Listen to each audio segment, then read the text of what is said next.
ये कहानी ऐसे दौर की है जहाँ लोग सच्चाई का सामना करना नहीं चाहते।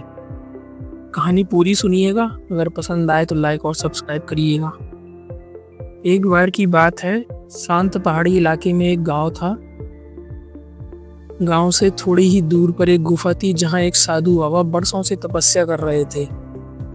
वह बहुत ज़्यादा ज्ञानी थे, लेकिन उन्हें अकेले रहना बहुत पसंद था। अकेले ही भजन और तपस्या करते थे। गांव के लोग कहते थे कि वो भविष्य देख सकते हैं। दूर दूर से लोग अपने सवाल लेकर उनके पास आते और अपनी समस्या का समाधान लेकर चले जाते। उसी गांव में एक लड़की रहती थी जिसका नाम गरिमा था। गरिमा वैसे तो शहर में पढ़ती थी, लेकिन वह कुछ दिन के लिए अपने गांव आई हुई थी। उसका एक बड़ा भाई जो 2 साल पहले उन्हीं पहाड़ियों में खो गया था। उसे ढूंढने की हर कोशिश की गई थी, पर वह नहीं मिला था। इसलिए गरिमा उन्हीं पहाड़ों में सुबह टहलने या ट्रैकिंग करने जाया करती थी। तेज दिमाग और सुलझे विचारों वाली गरिमा को बाबा की बातों में जरा भी दिलचस्पी नहीं थी। उसे लगता था ये सब ढोंग है। लेकिन एक दिन बारिश के कारण गरिमा उसी गुफा में घुस गई जहाँ साधु बाबा रहा करते थे। बारिश देर तक होने के कारण उसे कुछ देर बाबा के पास ही रुकना पड़ा।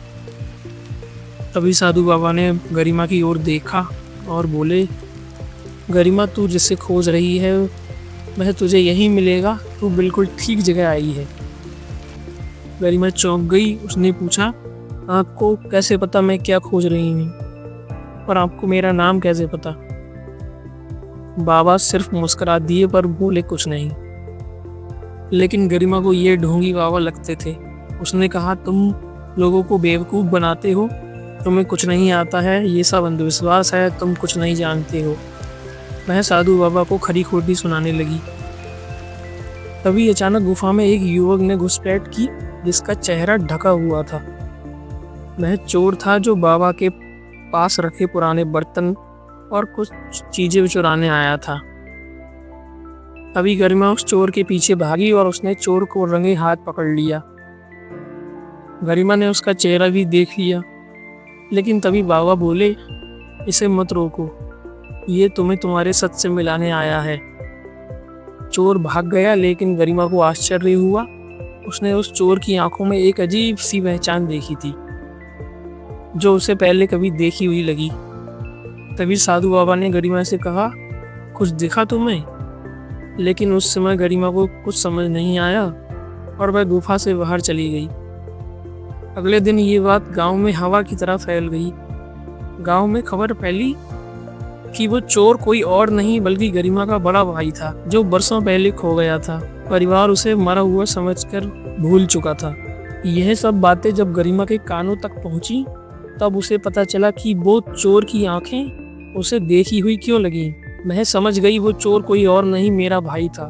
गरिमा की आंखों में आंसू आ गए और तुरंत वह साधु बाबा के पास पहुंची और बोली, मैं तो सोचती थी कि यह सब अंधविश्वास है, लेकिन आपने सच में मुझे मेरे अतीत से मिला दिया। मेरा आपसे मिलना कोई इत्तेफाक नहीं था। मुझे पता चल गया मेरा भाई जिंदा है। साधु बाबा फिर मुस्कुराए और बोले, अंधविश्वास इंसान के मानने या ना मानने के ऊपर है। असल में ऐसा कुछ है ही नहीं। कभी कभी जो लोग हमारी राह में आते हैं वो सिर्फ संयोग नहीं, हमारी आत्मा की परीक्षा का हिस्सा होते हैं। दोस्तों, जो ज्ञान आंखों से नहीं अनुभव से मिलता है वही असली समझ होती है।